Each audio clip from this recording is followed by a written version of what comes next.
दिल्ली में सीजेपी के समर्थन में जुटे प्रदर्शनकारियों ने पुलिस से आपस की बात छिपाने के लिए एक नई तकनीक का प्रयोग किया और इस तकनीक के बूते ही दिल्ली पुलिस ये ट्रेस नहीं कर पाई कि आखिर प्रदर्शनकारियों के बीच क्या बात हो रही है।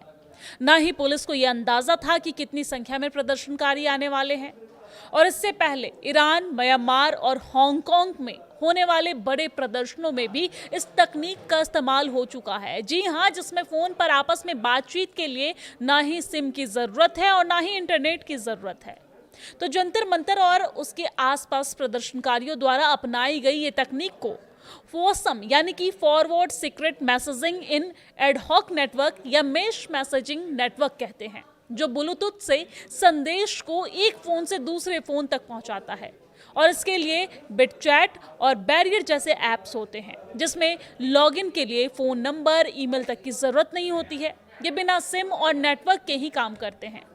चूंकि संदेश सीधे एक फोन से दूसरे फोन पर भेजे जाते हैं, इसलिए इसका कोई डिजिटल रिकॉर्ड भी नहीं बनता है। तो दिल्ली में प्रयोग हुए ऐप यही थे या फिर इसी की तरह कोई दूसरे एप्लीकेशन थे। हालांकि नेटवर्क 18 हम इसकी पुष्टि नहीं करते हैं, मगर पुलिस के हाथ जो सबूत लगे हैं उसमें इस नेटवर्क के इस्तेमाल की पुष्टि जरूर की गई है। अब आपको बताते हैं कि इस एप्लीकेशन को और इन मैसेजों को पुलिस क्यों नहीं ट्रेस कर पाती है। तो देश में अगर पुलिस को कहीं भी हालात बिगड़ने की आशंका लगती है तो वो उस रेडियंस में फोन पर होने वाली चैट को ट्रेस कर सकती है। और इसके लिए पुलिस इंटरनेट सेवा प्रदान करने वाली कंपनियों, टेलीकॉम नेटवर्क से डाटा हासिल करती है। हालांकि मैश मैसेजिंग नेटवर्क पर काम करने वाली ऐप्स कोई नेटवर्क यूज ही नहीं करती है और ये ब्लूटूथ से ब्लूटूथ पर कनेक्ट होती है, इसलिए इनका कोई रिकॉर्ड ही नहीं होता। इसलिए पुलिस के पास जो भी साधन है वो ऐसे नेटवर्क को पकड़ने के लिए नाकाफी साबित होता है। तो अब आपको बताते हैं कि कैसे काम करती है ये तकनीक। तो आपको बता दें कि इस तकनीक से किसी के पास मैसेज भेजने के लिए उसके फोन में ऐसे एप्लीकेशन होने चाहिए जो मेश नेटवर्क पर काम कर सकते हो और एक फोन से दूसरे फोन पर भेजे गए मैसेज को हॉप बॉय या फिर हॉप रिले कहा जाता है। मैसेज एक डिवाइस से दूसरी और फिर दूसरे से तीसरे, तीसरे से चौथे और चौथे से पांचवें डिवाइस पर अपने आप पहुंच जाता है। बार बार इसे भेजने का, फॉरवर्ड करने की भी जरूरत नहीं पड़ती है। और इस नेटवर्क में जितने ज्यादा लोग होंगे, संदेश उतनी दूर तक पहुंच जाएगा। गूगल प्ले स्टोर पर इस तरह के कई एप्लीकेशन भी मौजूद हैं जो दावा करती है कि यूजर का डेटा तीसरे सोर्स तक पहुंचेगा ही नहीं। लेकिन खास बात यह है कि अगर पुलिस किसी एक फोन को जब्त कर ले तब भी उसे यह पता नहीं चलेगा कि असल में यह मैसेज कहां से आया था और कहां तक पहुंचा है, किन किन लोगों ने इसे पढ़ा है।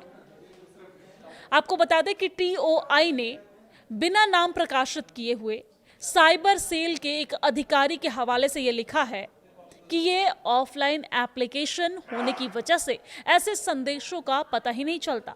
मैसेज एनक्रिप्टेड होता है जो एक कतार से आगे बढ़ता जाता है और वही फोन ही अस्थायी राउटर का काम करता है।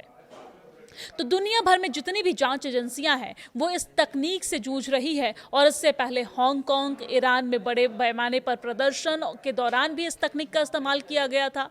और टेल जनरल आर्काइव में प्रकाशित एक रिसर्च के मुताबिक हांगकांग और ईरान में इस तकनीक का इस्तेमाल हुआ था। आपको बता दें कि डेनियल श्राउड्स थोरस्टन की ओर से किए गए रिसर्च में फायर चैट और ब्रिजफाई जैसे एप्लीकेशन के नाम भी बताए गए थे। रिसर्च में मैश नेटवर्क से भेजे गए संदेशों का सक्सेस रेट 92 से 99% तक बताया गया था। तो आपको बता दें कि हांगकांग में 2019 में व्यापक तौर पर प्रदर्शन हुए थे और ये विरोध प्रत्यार्पण कानूनों के विरोध में किया गया था, जिसमें लाखों लोग सड़कों पर उतरे थे। प्रदर्शन के दौरान निगरानी से बचने के लिए लोगों से ब्रिजफाई और फायर चैट जैसे एप्लीकेशन का इस्तेमाल किया गया था। अगस्त 2019 में ब्रिजफाई ने भी एक रिपोर्ट जारी की थी कि हांगकांग में उनके डाउनलोड में भारी उछाल आया था। और इसी दौरान ईरान में भी एडहॉक आधारित इन्हीं ऐप का उपयोग इंटरनेट प्रतिबंधों के दौरान संचालन किया गया था। राउटर्स ने 2021 में एक रिपोर्ट प्रकाशित की थी जिसमें बताया गया था कि म्यांमार में भी प्रदर्शनों के दौरान ऐप का प्रयोग धड़ल्ले से किया गया। मैश नेटवर्क सामान्य प्लेटफॉर्म से इतर कोई डिजिटल फुटप्रिंट ही नहीं छोड़ते, सिर्फ डिवाइस पर ही इनके निशान मिल सकते हैं। तो डेटा सीधे एक मोबाइल से दूसरे मोबाइल तक जाता है। अगर इंटरनेट बंद है या जैमर सिर्फ नेटवर्क को प्रभावित कर रहा है, तब भी ये एप्लीकेशन 2.4 GHz रेडियो बैंड का उपयोग कर मैसेज प्रकाशित कर सकते हैं। तो ऐप्स में रजिस्ट्रेशन के लिए किसी तरह की पहचान की जरूरत नहीं होती है और ना ही सिम कार्ड या ईमेल अकाउंट चाहिए होता है। तो ब्लूटूथ से सिग्नेचर भी लगातार बदलते रहते हैं, जिससे किसी विशेष डिवाइस की लोकेशन हिस्ट्री को ट्रैक करना या उसका नक्शा तैयार करना बेहद कठिन हो जाता है।